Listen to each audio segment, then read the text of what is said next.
terkasih di dalam Tuhan Yesus Kristus, kita jumpa lagi. Salam sehat, salam sejahtera. Ada sukacita? Amin. Ya, kita selalu sukacita. Ada semangat ya, terutama harus ada semangat di dalam hidup kita. Saudaraku yang terkasih di dalam Tuhan Yesus Kristus, semangat di dalam hidup kita itu seperti api yang membara.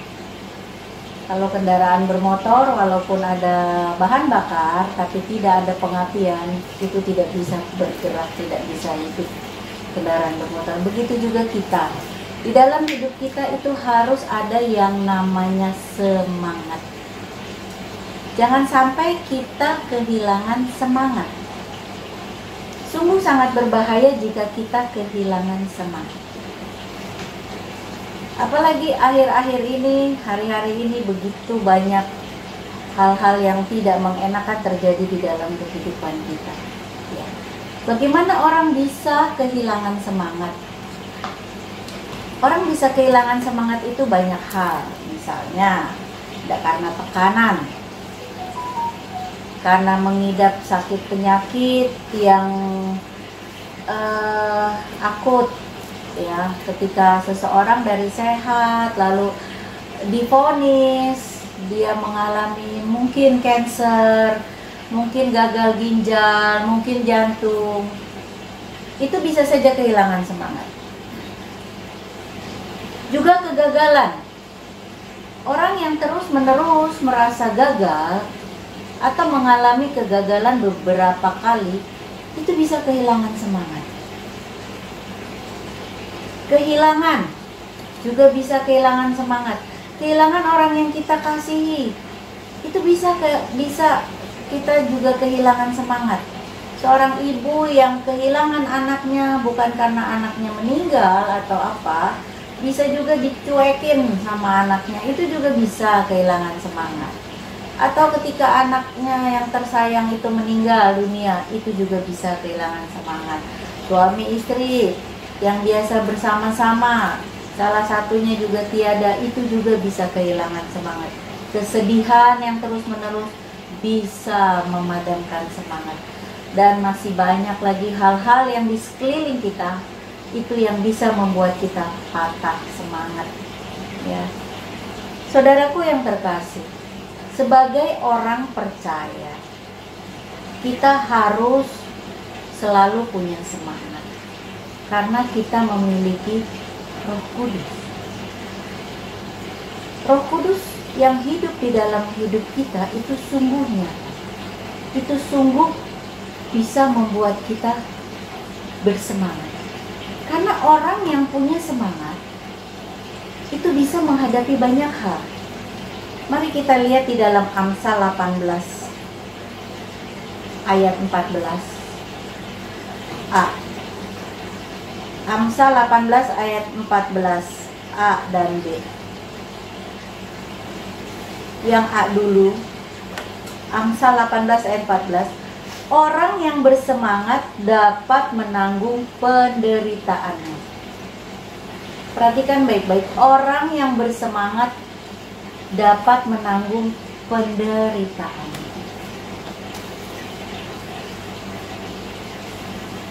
Apapun yang kita hadapi, kalau kita bersemangat,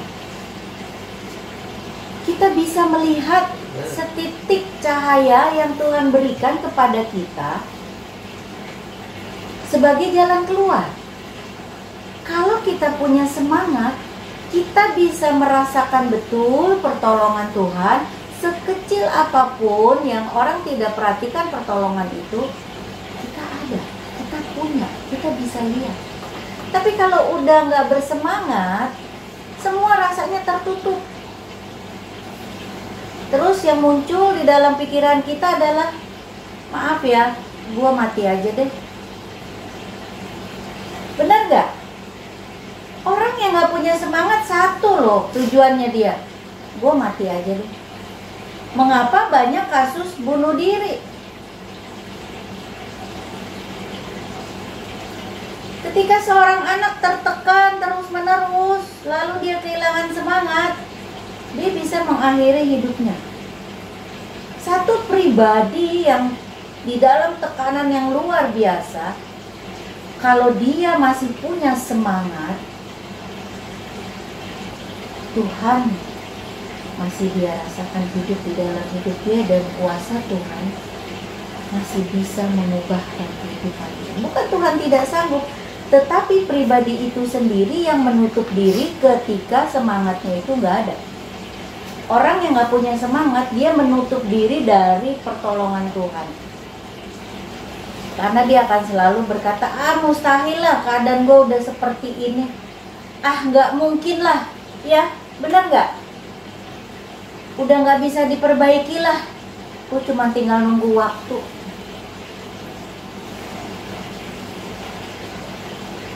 Saya bertemu satu pribadi yang punya semangat luar biasa. Dari sehat, dia divonis cancer.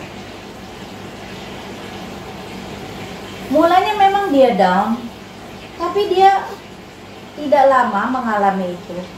Karena dia sadar dia harus bersemangat untuk menghadapi kansernya. Sungguh dia bersemangat, dia menjalani semua kemoterapi, dia menjalani pola hidup sehat yang selama ini dia tidak pernah lakukan. Sejak dia kanser, dia melakukan pola hidup makan sehat. Dan puji Tuhan, kansernya sembuh. Padahal stadiumnya sudah lumayan lanjut. Lihat, dia bisa melihat kuasa Tuhan bekerja di dalam hidup dia. Dia bisa mengalami mujizat ketika dia punya semangat.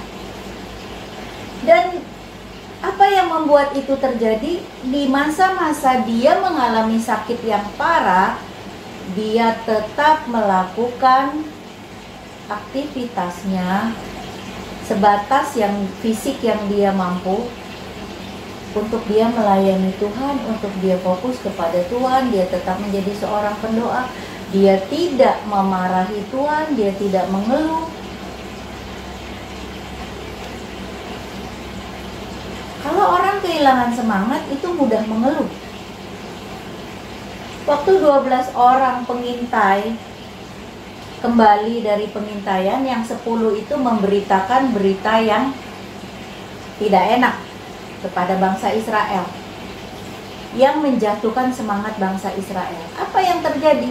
Bangsa Israel mengeluarkan keluhan di hadapan Tuhan, dan Tuhan marah. Kenapa bangsa Israel mengeluh? Mereka kehilangan semangat. Udah capek-capek menuju tanah perjanjian, kok yang ada ini. Tuhan gimana sih? Aku udah capek-capek melayani Tuhan. Aku udah capek-capek Tuhan seperti ini hidup. Sudah berusaha hidup baik. Tapi kok aku mengalami kesulitan yang seperti ini. Mengeluh. Padahal apa yang kita alami semua adalah atas seizin Tuhan. Tuhan mau berbuat banyak terhadap hidup kita. Kita harus percaya bahwa Tuhan itu baik dan memberikan yang terbaik untuk mengobarkan semangat kita. Datanglah kepada Dia. Dia tuh membuka undangan buat kita, marilah kepadaku yang letih lesu dan berbeban berat. Ya, itu di dalam Matius 11 ayat 28. Marilah kepadaku yang letih lesu. Ayo datang. Kita letih lesu, kehilangan semangat, datang kepada Tuhan. Jangan justru menjauhi Tuhan. Aduh, aku punya sakit yang sepertinya kok duri dalam daging ya, nggak sembuh-sembuh ya. Waktu saya dulu 20 tahun yang lalu, saya sempat kehilangan semangat karena apa yang saya derita, apa yang saya alami. Dan itu sungguh sangat merepotkan, membuat semakin terpuruk. Ya, di dalam Amsal tadi, Amsal 18 ayat 14 yang B dikatakan, tetapi siapa akan memulihkan semangat yang patah? Siapa akan memulihkan semangat yang patah? Mari kita buka Yesaya 40 mulai ayat 28 sampai 29. Siapa akan memulihkan semangat yang patah? Di dalam Yesaya 40 ayat 28 sampai 29, tidakkah kau tahu dan tidakkah kau dengar, Tuhan ialah Allah kekal yang menciptakan bumi dari ujung ke ujung. Ia tidak menjadi lelah dan tidak menjadi lesu, tidak terduga pengertiannya. Dia memberi kekuatan kepada yang lelah dan menambah semangat kepada tiada yang berdaya. Kepada siapa kita harus datang? Menerima undangan dari Tuhan. Karena hanya Dia yang bisa memberikan kita semangat untuk kembali bisa menjalani kehidupan yang sulit saat ini. Saudaraku yang terkasih, jangan pernah kehilangan semangat. Kita punya Roh Kudus. Roh Kudus mengobarkan semangat kita. Jadi percayalah, Tuhan itu selalu memberi yang terbaik. Apa yang terjadi di dalam kehidupan kita itu atas izin Dia. Jadi kita nggak akan kehilangan semangat. Datang kepada Dia, terima undangannya. Marilah kepadaku. Jangan pernah pergi menjauhi Tuhan saat kita sedang kehilangan semangat, terpuruk. Justru kita akan semakin terhilang. Datang kepada Tuhan, karena hanya Tuhan yang sanggup memberikan semangat. Dan ingat, orang yang bersemangat sanggup menghadapi segala apapun. Sanggup melihat hal-hal yang orang bilang mustahil, tetapi bersama Tuhan, karena kita punya semangat, kita bisa menyelesaikan semuanya. Jangan tenggelam di dalam persoalan-persoalan kegagalan, tekanan, kekecewaan. Itu semua nggak berguna. Justru orang yang patah semangat itu makin hancur. Ya, jangan pernah kehilangan semangat. Apapun yang kita hadapi, kita percaya kita punya Tuhan yang luar biasa. Kita percaya Roh Kudus ada terus bersama kita setiap hari. Kita percaya Tuhan hidup di dalam hidup kita. Mujizat terjadi, walaupun mujizat itu mungkin bukan berupa kesembuhan, tetapi banyak mujizat-mujizat yang bisa kita terima sesuai kehendak Tuhan memberikannya kepada kita. Amin. Saudara yang terkasih, pesan hari ini yang disampaikan adalah jangan pernah kita kehilangan semangat di masa-masa pandemi seperti ini. Orang sudah banyak yang bosan, orang yang sudah banyak kehilangan semangat. Di dalam nama Tuhan Yesus, salam sehat selalu, salam kasih, shalom. Tuhan, saya yakin dan percaya kita semua terberkati dengan ibadah online yang kita laksanakan pada hari ini. Untuk itu saya kembali mengajak Bapak Ibu Saudara untuk bersekutu bersama-sama dengan kami yang kita laksanakan setiap hari Rabu jam 7 malam dan juga setiap Minggu jam 9 pagi via YouTube. Mari kita akhiri ibadah kita pada hari ini.